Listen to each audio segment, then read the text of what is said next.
Hello and welcome to the review of the Polo Vivo GT. My name is Thuso for those who don't know me, and I'm from thatcar_za. Please look out for us.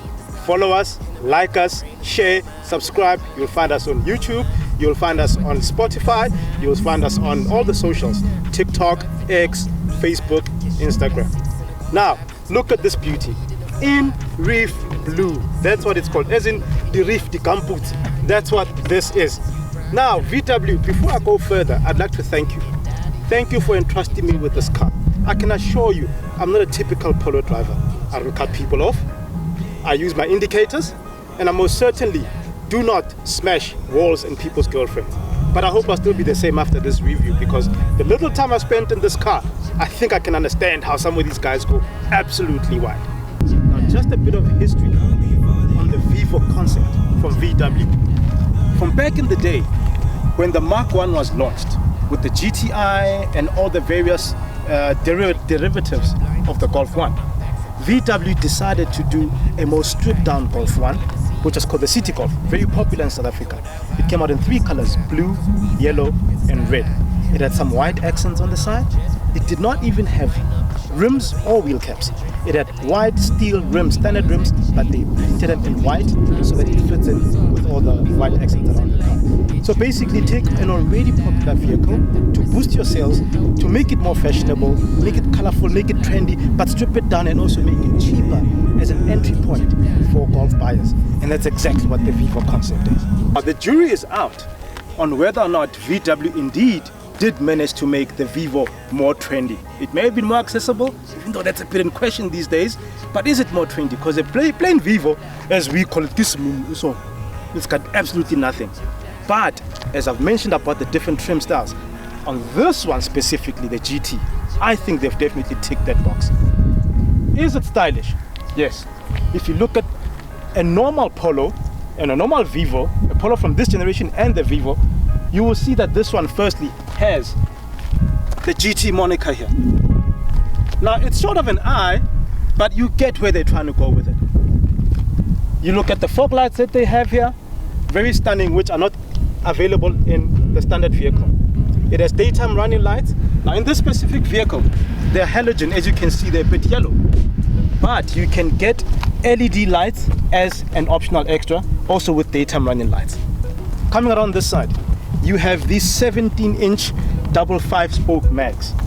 Now this vehicle does not come, the normal Vivo doesn't come standard with these mags. And look at this color. I love this smoked out gray color that they have. And the side mirrors are all blacked out. I know the earlier specs that came out with a gray one, I think the black is just perfect. And then it's got these side skirts. Look at that beautiful black side skirts. And we love skirts, right? Anything in a skirt excites me. This car excites me. And then you have this roof paint, I'll call it. It looked like a sticker a bit, but this is meant to emulate a panoramic roof. So again, we know South Africans, they love sunroofs, they like panoramic roofs, so that gives the car that sporty feel. You can see, man, someone used to say, you look zooty, Google it and find out. But I think this car is definitely zooty. A feature that I really liked is right underneath here. Under the VW, they have a reversing camera as well as park distance control. Now those are extras. This is a 12,000 rand extra, 11,900 extra, but I think it's totally worth it. What they could have done though is to put sensors in the front as well. Sometimes you need a bit of that. That does not come with the vehicle, not even as an option. Now talking about this boot,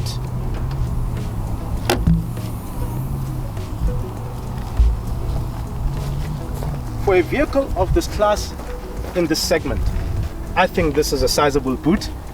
I'll just put up the information on how many liters it is, but this is more than enough. For a small car that's a day-to-day, perhaps for someone, this is brilliant. Welcome to the backseat of the Polo Vivo GT. Now this is my seating position as a driver as I've been driving the vehicle, and look at the legroom that I have. I'm 1.7 meters tall. I'm not a very tall person at all, but already the space is compromised. The headroom, however, I must say, is quite sizable, and a taller person could fit here, but I'm not sure about the knee room. Now come into these very comfortable seats. I like the red accents, but this headrest behind me here is a bit uncomfortable. And every time you're here, you have to lift it to be in the same position as this headrest here. I had passengers yesterday, and that's one of the first things they mentioned. And then they moved to the grab handles that I mentioned earlier. As you can see, there's nothing on the driver's side. For the passengers, all the passengers, this vehicle just does not have grab handles, which can be quite inconvenient. Talking about inconveniences, the windows, the rear windows in 2025, you still have to open manually. Let's the winder. Why VW in 2025 are we doing the winder? One of the things I don't like about the interior of this vehicle is that we only have electric windows in the front. And more so, they're not automatic. You have to keep your finger pressed for it to operate, whether opening or closing. Beyond that, you have these stocks in the mirrors, which in 2025 at this price point, which I will get to, for me are just not acceptable. Having to reach to my far left to fix the mirror, for me, was a real nuisance. Now, this vehicle is definitely not for the vain.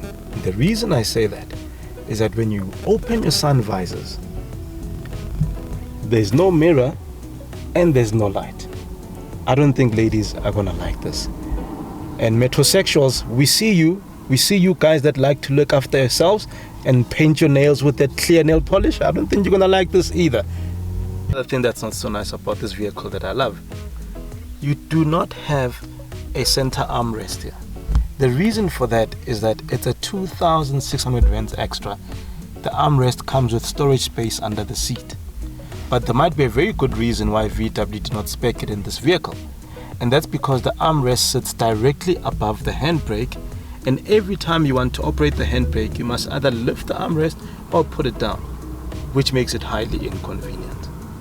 One more thing that I don't like is the fact that yes, it has Apple CarPlay and Android Auto, which is great, but these are not wireless. They are wired, and for you to access them, you have to connect to a USB port that's provided for in the vehicle. But that USB port is a USB-A, which as we know is old school now. Everyone is transitioning or already owns a USB-C cord, and it would have been a nice touch for VW to have a USB-C port for us to be able to access the Apple CarPlay and the Android Auto. Or just make it wireless. VW, it's 2025. One more thing. There's a cup holder here for the rear passengers. It's there, I like it, but it's one cup holder. What if you've got 2 or 3 people here? And definitely in the side pockets of the door here, there's not enough space to put in a bottle or a cup. Enough whinging and whining. Let's get to the really good stuff, the things that really make me like this car. This infotainment really surprised me when I got into this car. It's crisp, it's clear, and I think at this price point again, it was a good thing that VW had to do. You've got your vehicle settings. You see it's a bit laggy sometimes, but it's fine. You've got your consumption figures there and all the trip details that you may need. You've got USB video functionality, your Bluetooth phone functionality, which works well. I've asked people when I'm talking to them how it sounds, and they've all responded positively. You have a Bluetooth music, where you connect your phone, your radio, and as you slide across, you see how crisp it is. Your audio settings, you can adjust. A bit laggy there, but there they are. Before you can say anything else, it pops up, and you can do your audio settings there. I really, really love this infotainment system, and the sound system also sounds quite decent at this price point. Now you may be wondering why I really love this car. I've been complaining and whining about other things, but you really have to experience this car for you to enjoy it. The real star of the show with the Polo Vivo GT is this 1-liter 3-cylinder 80 kilowatt turbocharged engine with 200 Newton meters of torque. You really have to experience this thing. It is an absolute beauty. If you're driving 1.6 or 1.8, I might just surprise you with this 1 liter.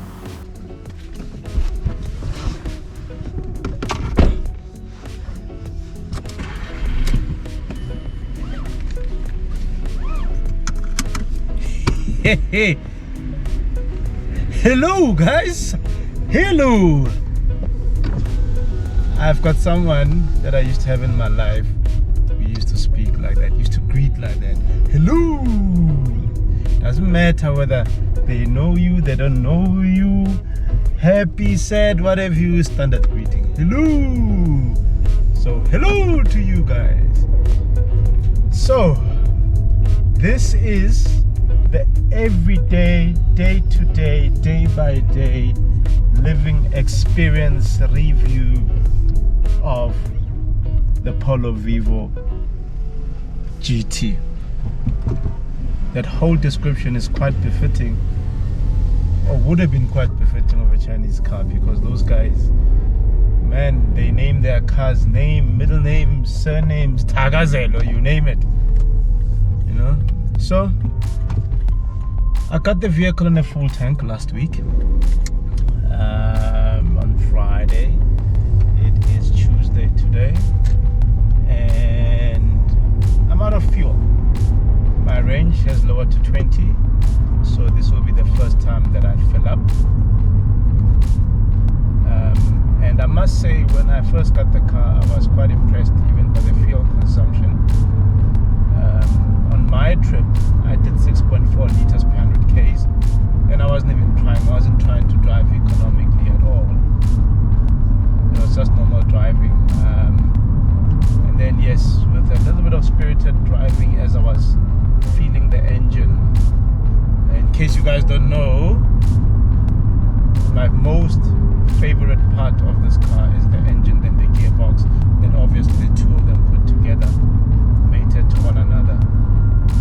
It's just brilliant. So once I discovered how torquey it is and how nippy it makes this little car, yeah, let's just say the consumption went up a little bit. It went up to 7.4 liters per 100 Ks.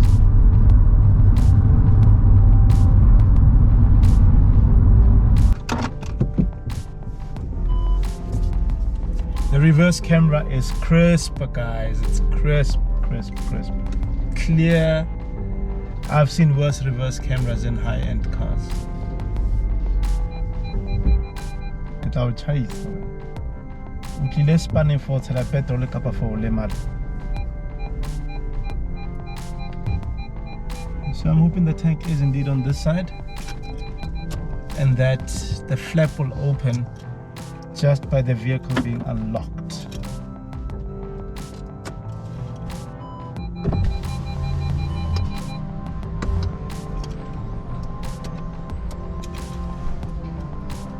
Yeah, as in my main review, the touch screen for me, the infotainment screen is a big plus. I really do like it. It surprised me. I didn't expect that coming out of this car.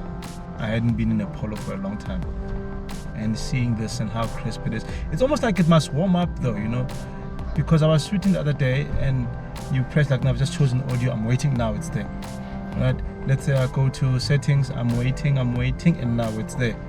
But after a while it starts to be quicker. There we go, the audio settings were immediate now. Let's go to settings, immediate now. So there seems to be a sort of a lag period, like it must warm up, which is weird. But yeah, once it's warm,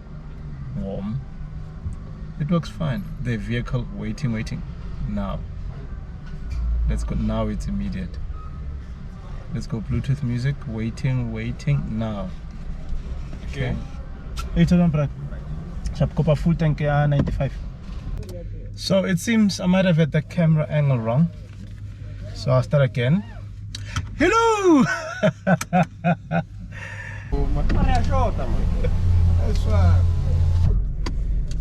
Alrighty, let's try again. Guys, my eyes have become so bad. These glasses were supposed to be only for when I read, but because and when I'm looking at my phone, but because I'm always on my phone. Getting old, man. He said 53.2 liters. I'm just not seeing that here.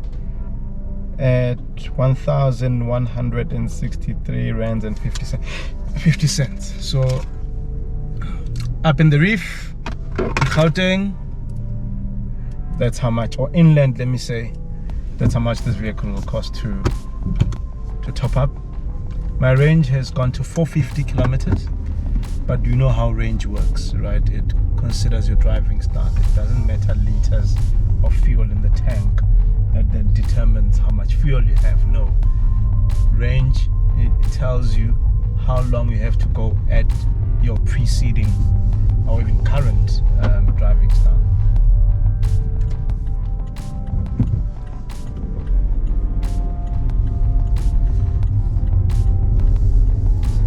So yes, I love this car, I love this engine. I've complained about some of the features. At this price point of 363,000 rands base price for a Polo Vivo GT. So I'm going to try really hard to drive economically. So far I'm doing 16 kilometers per liter, right? And that's brings me to one thing that I don't like. This vehicle, the units of measurement for consumption is in kilometers per liter. I've looked for a setting to change it to liters per 100 kilometers, because that's what we generally use in South Africa, right? And I haven't found it. Okay, so its long-term consumption now is on 14.6 kilometers per liter, and since this trip started this morning with my current driving, that 16 has gone up to 16.1. So I'm going to try to drive economically, whether I'm doing stop and go traffic on the highway, just to be conscious of driving economically.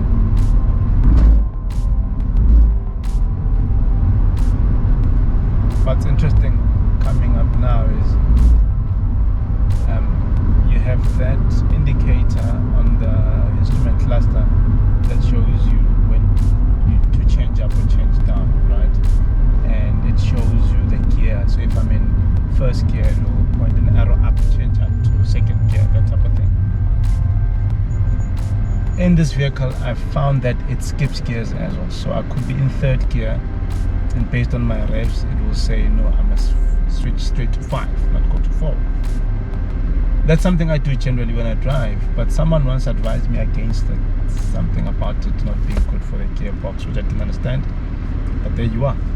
They are recommending it in this vehicle. So yes, go ahead and skip your gears.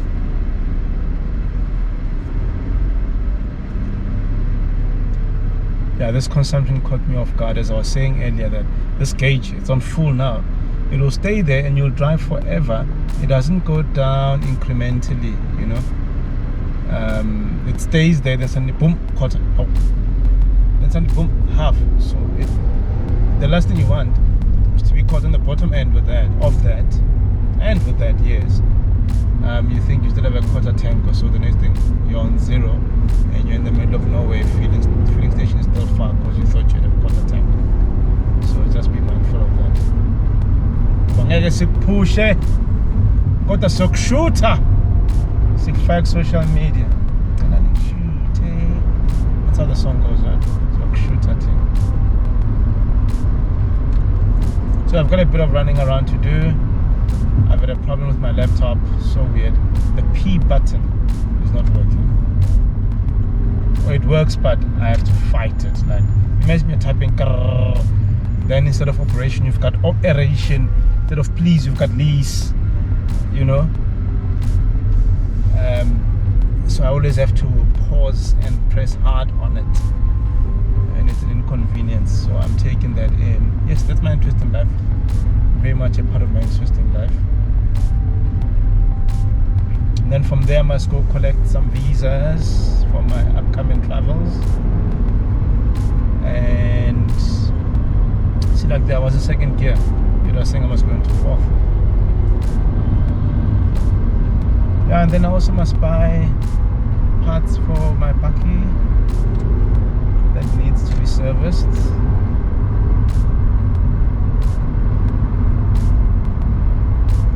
And then later on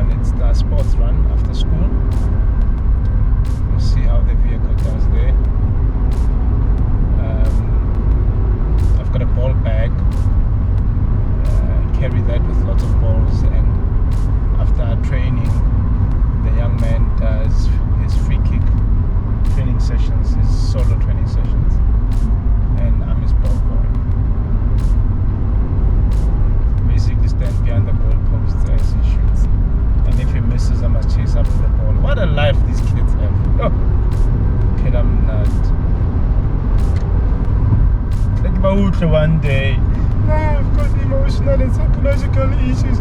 My dad was too supportive.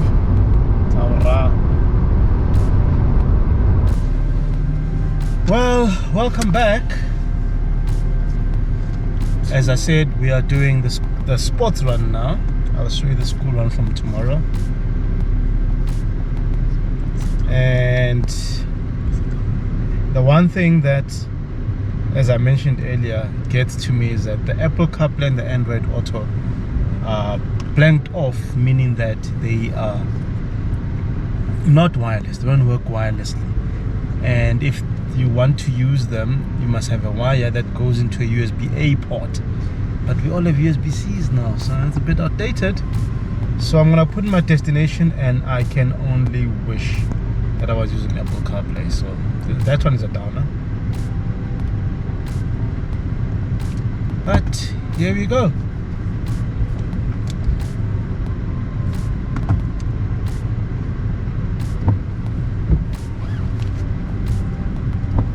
What's happening with the wipers? It's like someone fiddled with the car. Was it you? So weird.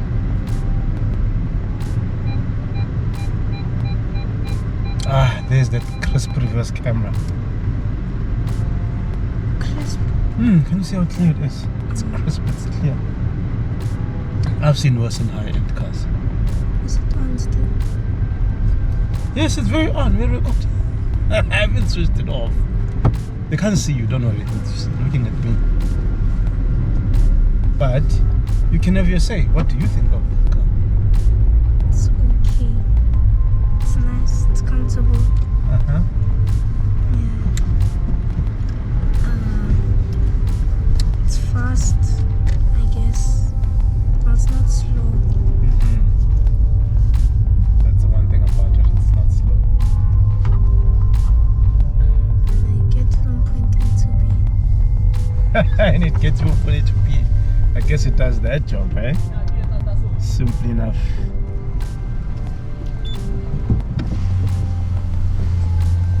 Oh, you wanna be in the video? And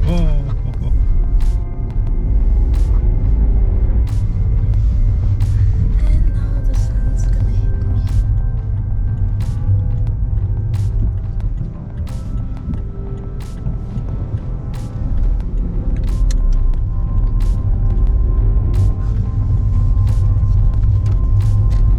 Last week you complained about leg room at the back, and you're just 12, where you squashed at the back. Come on, squashed by how much? I sat there, I sat behind my own driving position. I mean, it's not carvernous, it's not a massive vehicle, but alright. Because when I was at the back, you pushed the seats in the back. Oh, this front seat was pushed back, yeah. Because if you sit in like this behind you, there's ample space. And also for the target market, oh man, don't do that. It's gonna go on the podcast.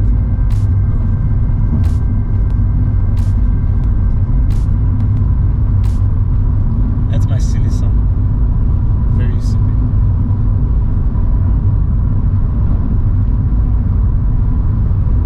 And what else? Rear leg room with the seat pushed back, which made sense. Nothing else. Oh yes, guys. The other cell phone insert that we'll put up. I was in a dealership. Remember I said I'm buying my brake pads earlier. Then I got onto the floor and then I saw two Polo Vivos. And as I said earlier, I'm not quite sure what the difference is between the three. The normal Vivo, the style and the life, or the life and the style, the lifestyle, get it? And then there's the GT, right?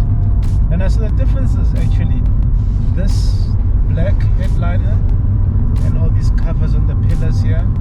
The standard car is grey and gets very dirty very easily. So this blackness gives it some sportiness. This front console is different.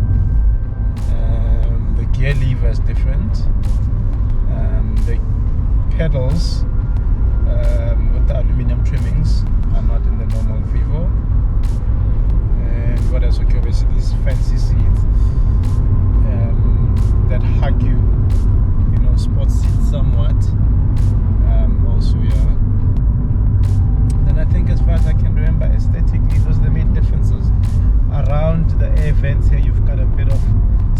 livery, if I may call it that, which I don't think was in the other car. What else? Yeah, the rest is the same. Still the manual mirrors, still the electric windows in front only. Yeah. But yeah, it's good. For day-to-day, as I said earlier, DSG. But these gears are so long that, you know, especially if you don't have to be changing down a lot, man, you just sit in the gear, man, as long as you need to. Traffic, the brakes feel sturdy enough. They inspire confidence. I don't feel like I'm gonna go into this car in front of me, even though they sound a bit warm. They're starting to squeak. I suppose VW uses this vehicle for all their media things and give out to our colleagues and that. Even though they called us influencers, we are not media people. They said we are influencers. I'm an influencer. They said I'm an influencer.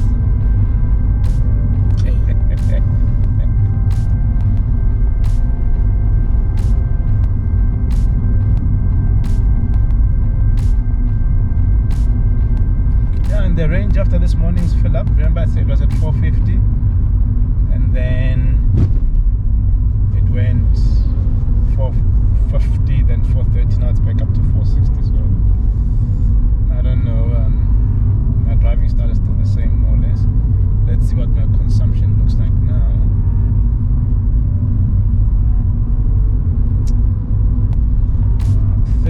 .9 liters per 100. I was on 16 earlier. No, 13.9 kilometers per liter. I was on 16 earlier. So I wonder what happened there, because I don't recall specifically driving hard today. But I also don't want to be too conscious of consumption. I want to use the vehicle as I would normally and see what that gives me. Just something realistic.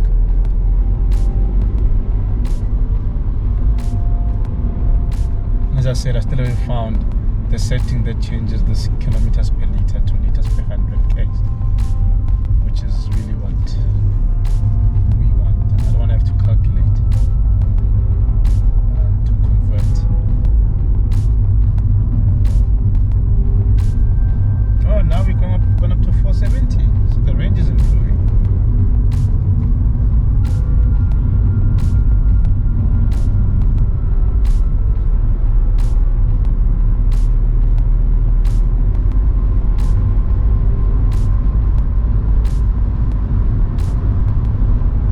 There'll be some traffic as we go along, and you'll see real-time traffic experience with this vehicle. But as I said, with the soft gear pedal and the soft engaging gear levers, it's actually fun. It's alright. Welcome to the school run. It's going to be a very, very short one.